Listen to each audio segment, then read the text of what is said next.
మన పిల్లలు మా కాళ్ళ మీద మేము నిలబడతాం, మా ఉద్యోగాలు మేం చేసుకుంటామంటే ఆ పిల్లలకు లక్షల రూపాయలు ఎస్టీ కార్పొరేషన్ ద్వారా, సీఎం ఎస్టీ డెవలప్మెంట్ ప్రోగ్రాం ద్వారా వేల మంది పిల్లలకు సాయం చేసిండు కేసీఆర్ గారు. నేను అడుగుతున్న బట్టి విక్రమార్క గారిని, మీరే ఆర్థిక మంత్రి, ఖమ్మం జిల్లా నుంచి ఆర్థిక మంత్రిగా ఉన్నారు. ఇవాళ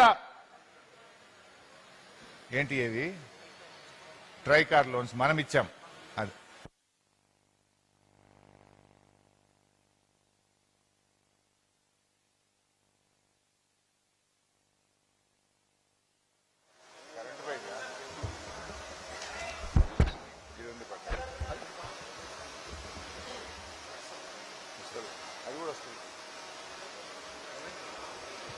ఈరోజు ఏం జరిగింది?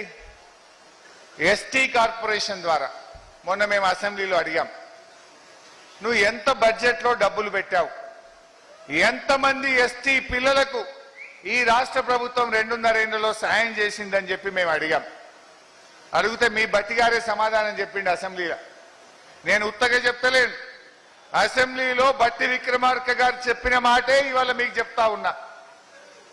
ఏం చెప్పిండు? ఈ 2.5 సంవత్సరాల్లో 2750 కోట్లు ఎస్టీల కోసం బడ్జెట్లో పెట్టినాము అన్నాడు. అబ్బా బాగానే పెట్టిండని నేను అనుకున్నా. మళ్ళీ అడిగిన, మరి పెట్టుడు పెట్టినావు 2750 కోట్లు, అందులో ఎన్ని పైసలు రిలీజ్ చేసినావు, ఎంతమందికి సాయం చేసినావో చెప్పు అన్న. ₹1 రిలీజ్ చేయలే, ఒక్కరికి సాయం చేయలే.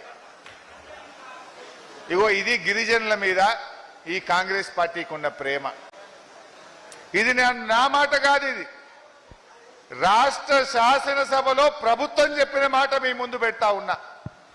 2750 కోట్లు బడ్జెట్లో పెట్టినరు, ₹1 కూడా ఎస్టీలకు రిలీజ్ చేయనటువంటి దగుల్బాజీ ప్రభుత్వం, గిరిజన వ్యతిరేక ప్రభుత్వం ఈ కాంగ్రెస్ ప్రభుత్వం.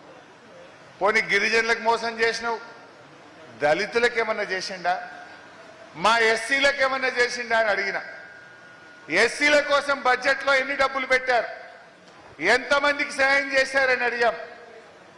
బట్టి గారు దళిత బిడ్డ, రాష్ట్రానికి ఉప ముఖ్యమంత్రిగా ఉన్నారు, కనీసం వాళ్ళకైనా ఏమైనా సాయం చేశాడేమో, ఏమైనా మేలు చేశాడేమో అని నేను ఆశపడ్డా.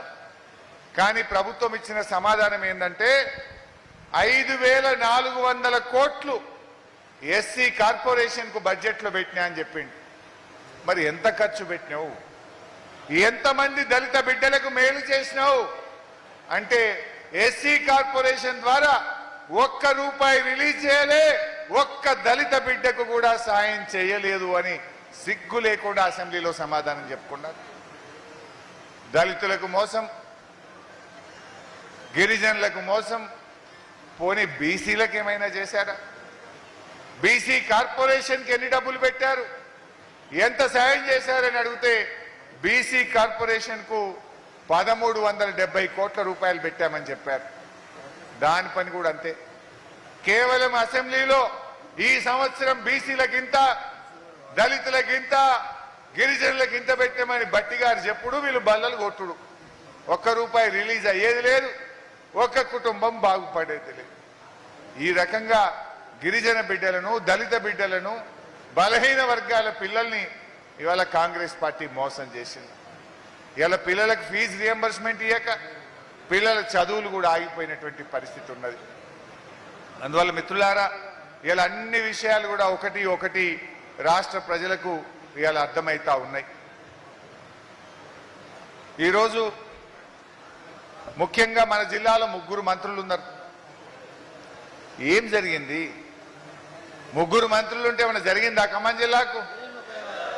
ఏదన్నా ఒక్కటన్నా మంచి పని జరిగిందా? ఉండండి. ఇవాళ ఏమి జరిగింది? 3 మంత్రులున్నా ఖమ్మం జిల్లాకు జరిగింది గుండు సున్నా. కనీసం కేసీఆర్ గారు ప్రారంభించిన సీతారామ పనులు జరుగుతలేవు. ఇవాళ మన అశ్వరావుపేటలో 100 పడకల ఆసుపత్రి ఆనాడు కేసీఆర్ గారు మా ఎమ్మెల్యే గారు అడిగితే, ఆ రోజు మత్స్య గారు అడిగితే శాంక్షన్ చేస్తే ఇవాళ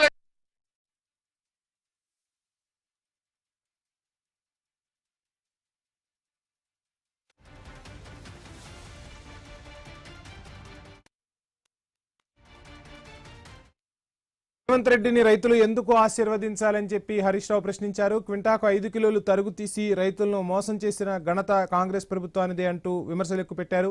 ఇక మేనిఫెస్టోలో పెట్టకపోయినా ఎన్నో హామీలను గత బీఆర్ఎస్ ప్రభుత్వం అమలు చేసింది. తెలంగాణ ప్రజల ప్రయోజనాల కోసం పనిచేశామని చెప్పారు. ఎన్నికలకు ముందు హామీలు ఇచ్చారు, ఇప్పుడు ఆ హామీలను తొంగలో తొక్కిన చరిత్ర కాంగ్రెస్ పార్టీదంటూ విమర్శలు ఎక్కుపెట్టారు. ఇక ఖమ్మం జిల్లాకు 3 మంత్రులు ఉండి కూడా చేసింది ఏమీ లేదు. సో వాళ్లకు పదవులు దక్కాయి తప్ప